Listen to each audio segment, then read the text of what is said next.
Hey Aquarius, it's Empress Rose here. Welcome to your reading. These are general readings. Take what works, leave what doesn't, as with everything in life. If I don't catch your wavelength or storyline here, check your other major placements.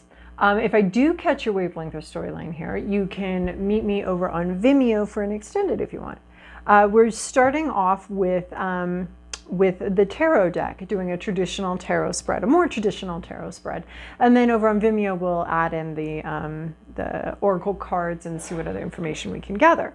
So I've already shuffled. I'm cutting the deck now. We're gonna get some. In the bottom of the deck, the overall for the reading is 9 of Pentacles. Oh, nice. We have a bear hibernating, stored up everything, accomplished quite a bit, quite an accomplishment here. We've gotten what we need to get. Our physical needs are met. We can, it's a plateau, it's a rest. We're safe here. Some kind of den, some kind of safe harbor here. We're okay. Well, doing better than a lot of the other readings recently.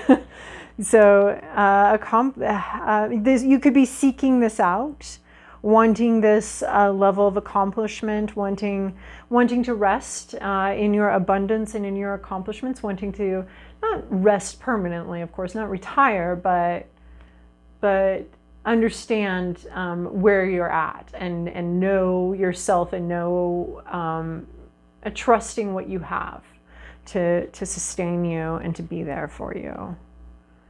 I just see a lot of resting in your accomplishments, resting in your rest time, right? The bear's not dead, he's hibernating. So an ability to rest in comfort. So that could be something you're seeking and something that really drives the rest of this reading. This is your past, your present, your inner landscape, what's at issue, environment, to-do list, possible outcome. All right, we've got wands. We've got plenty and plenty of wands here. This can be talking about sexuality, inspiration, creativity. They all kind of sit in the same little region in our psyche. So it's like, like the Northeast, all those little states up there. You can zip through them pretty fast. Trying to go to one, you accidentally go through another. All those little, that's a little bit of the wands here with, sexuality, inspiration, spirituality, creativity, all kind of bundled up there. In the same region. All right, in your recent past, you have 7 of Wands, having to defend your territory, having to defend your stance, having to defend what you've chosen, your inspiration, your perspective. Here's all these naysayers like, no, you better get in the water, man, this is terrible, or you don't deserve to be king of that mountain. And here's this guy, he's the biggest, he's the baddest of them all. He's got the power, he's got the energy, he's got the might. And he's saying, and he's like, no, this is my territory. This is where I belong. Maybe you belong in the water. I belong on land right now. I earned it. This is mine. So you may have had some naysayers. You may have had people coming at you with doubts and jealousy maybe, or just telling you, no, you can't do that. You can't do that. And you stood your ground. You've stood your ground. You've made space for this thing. You've made space, and especially since we're talking overall creativity and that kind of thing, you've made space for something in your life, and other people were maybe telling you were dumb, you were stupid, this was quite a gamble. Any of the creative arts are quite a gamble. You may, I think it's really hard for people to understand the level of gamble anyone who even has made it in the creative fields has to take. I think that's really, people don't understand that you could gamble on this and end up with nothing in the end, and I don't think people really get that sometimes. The way they talk about artists and the creative works, not really understanding that every artist you meet had to take a gamble, and some of those people that took the gamble didn't pan out, and the ones that did take the gamble, there was maybe a group of people or a bunch of people telling them that this was a stupid idea. So that's what I get from the Seven of Wands. That's what you dealt with in the past. Current situation, Ace of Pentacles. This is like a new job. This is a new reality. This is a new thing coming in. It's very concrete. It's how you spend, how you make your money, how you spend your money, how you spend your time possibly. It's very concrete, very much in the real world. Ace of Pentacles, the sacred intention, the creativity. This is all entering into the real world, entering into reality here. And you have a new opportunity. You have a new opportunity. You've stood your ground, and now here comes the opportunity. Man, this reading is like, for however bad all the readings before were, not bad, but, you know, difficult, for all that difficult energy, it looks like it's all the good energy got funneled to you, Aquarius. I love it. You stood your ground. It's almost like you were like, the more insistent you were about your worthiness, now here it comes. Here's this opportunity here in reality. What you're thinking about, leaving. Six of Swords, it's about leaving something. Not necessarily about going towards anything. It's not necessarily, it's about quitting. Thinking about quitting something. Or leaving something, leaving a situation, quitting a situation. Maybe you've got self-doubts. Maybe you've stood strong for all these naysayers. And you've got a new reality or a new opportunity here. Something's coming into reality. But what's been on your mind is maybe I should just quit. Possibly, this is possibly. Or the fear that you'll have to quit something. Or the fear that you'll have to move. Or the fear, hopes and fears. So it's something on your mind, and how you view it is going to be different for each person's situation. Some of you may be hoping to move or hoping to have the opportunity to quit. Does this new job mean you can quit your old one? That would be exciting. And some of you are dreading it. Some of you are thinking like, maybe I should just give up. Maybe, you know, I've stood my ground long enough. Maybe it is dumb to just be on land and I should just go back in the water with everybody else. I was trying to stand out. I don't know what I was thinking. And you don't want to quit though. So this is something that's really important to me as far as quitting. I think quitting is absolutely important. But I think that how we decide is, do you want to keep doing the work and do you still want the outcome? Or do you want to quit and because you no longer want to do the work or you no longer want the outcome? I think there's also some gray areas where you want to keep doing the work and you want the outcome, but you're tired of some aspect of it, or you just don't feel like it's right for you anymore. So Six of Swords is an inner debate about whether something's right for you and whether you should quit or not. That is actually, I want to simplify it, you know, and be like, well, if you want the results, keep going. If you no longer want to go in that direction, then quit, right? But it's actually a really difficult decision to when to decide when to walk away, when to give up on something. It's actually quite difficult. Something you've been passionate about, wanted for a long time. Are you quitting that thing? And if you take this new job or this new place, does that mean you have to leave this other thing behind? This thing that you've fought so hard for, do you have to leave it? Do you have to quit it? You might be worried that there's not going to be room for this other thing that you fought so hard for, that you really believed in and believed in yourself. So you could be having some self-doubt about it, or you could be worried that the way things are going, this new reality is going to require you to quit. So how you view this quitting is going to be different from situation to situation. What's the issue? 10 of Wands reversed.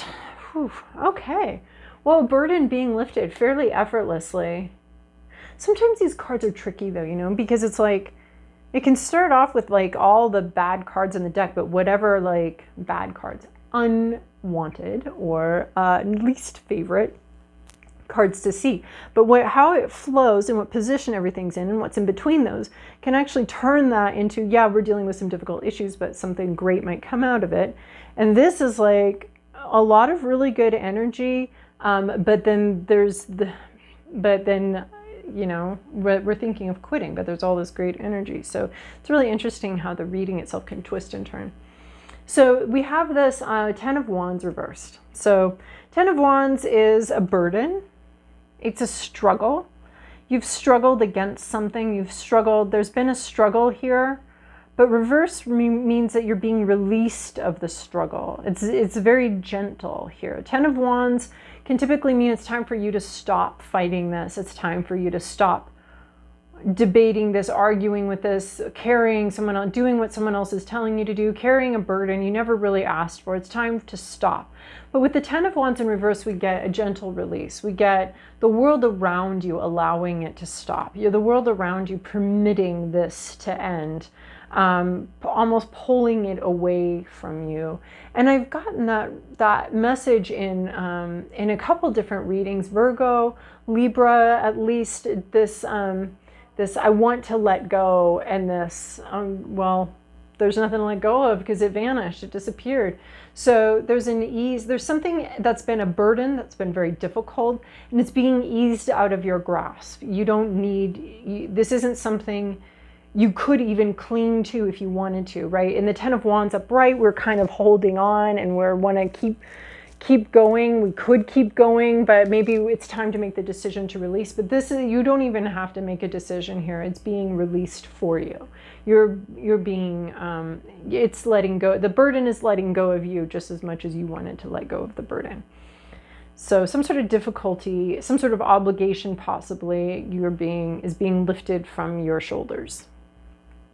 In your environment, what's happening to people around you and all of that. Five of Wands, conflict. So there's a lot of conflict going on, arguing, difficult conflict. There's some really, it's Wands, right? So we're talking about our, what we want. Everyone's got their perspective. Everyone's got what the thing that they need out of the situation, the thing that they want out of the situation. But it's just this really topsy-turvy energy. It's very tumultuous. It's very tumultuous, and there's conflict. Here we have you standing your ground against this conflict. Like you've been able to stand your ground against this roiling conflict that's going on in your environment. So it's almost like these 6 alligators down here are these 5 of Swords right here. And there's just a lot of tumultuous energy, a lot of feelings and emotions here. There's not really a way to... I see this beaver sort of struggling to make sense of it, struggling to tame these waves, trying to tame the waves and get at least going on arranging these wands in a way that can create a peaceful pond, but he's not able to. You don't have a lot of control over what's going on around you or this conflict around you. It's kind of like these guys just all turned on each other. So there's a lot of conflict in your environment right here. A lot of motivations, a lot of just topsy-turvy energy, and it can't be contained or controlled. Even though we'd like to, build a structure, have it be more organized and more peaceful, it's not. So your environment is the most difficult card so far as like just chaos and conflict. Your to-do list is King of Wands. I love this. A sense of mastery, this calm mastery. Owning your own creativity, leadership. Okay, so maybe this also to me shows leadership. Like, I deserve this position. I'm best suited for it. I have the temperament for it. You guys don't. So there's a sense where you've needed to stand your ground and needed to defend your place as king of the hill, right? As king of the mountain. And then we have this this conflict all around you, and you are to provide some, when you see the opportunity, right? Like the to-do list isn't like, you have to check that off before you go to bed. It's like where you'll see the opportunity where you bring in the leadership, the calm leadership, the intuitive leadership. People will follow you. People will follow, oh my God, I love this. People will follow you if you're calm and intuitive, and you can get people, you can organize this Five of Wands. I think you're the one that's in the position to do this. In some ways, because you've stayed outside of it, because you've stayed outside of the conflict so far, you're the one that can actually bring in some peace and leadership, creative leadership in a way. You have a unique perspective, creative leadership here, intuitive leader. very in touch with your own intuition. And why I was saying, oh my gosh, is because where we're going, possible outcome is judgment. And look, there's this snake wrapped around your wand over here, wrapped around your intuition or your spirituality. It's part of that. It's part of what you're doing. So judgment here is about growth and realization. Like the snake represents growth and represents leaving this old skin behind, right? It's left its old self behind and it's become this brand new baby self. It's very exciting. And here's the little trumpeter, the little bird here that's screeching about the dawn is coming, the dawn is here, the new day is here. And the judgment card is about, it's like the last of the major arcana. So it's like the end of the story where you ask questions. It's like the world card to me is like we've closed the book, but the judgment card to me is like the reader's questions for like the Oprah Book Club book, and you know how those books have all those questions at the end to analyze, to figure it out. What did you like? Did you notice this? What did you think about this? Some of them are really stupid, simplistic leading questions, but some of them are kind of interesting, or they'll spark me to be like, oh, I hadn't thought of it that way. Oh, I totally missed that metaphor. My goodness. So there's some sort of like rehashing of events and looking back, growing and learning from these questions of, you know, this insight. You're bringing in some insight where, like, it's an opportunity to look back at who you used to be and how you used to handle a situation. And did you like that? Did you like this old skin that you were in? And do you like your new skin better? Like these are sort of the reader's questions at the end, for your book club questions at the end. So asking those questions about the journey you've just been on and about how this all played out, and gleaning insight and inspiration from it to bring forward into your life, lessons learned, all of that. So Aquarius, if this resonated with you, you can join me over on Vimeo. And if you don't join me over Vimeo, I'll see you in a couple weeks.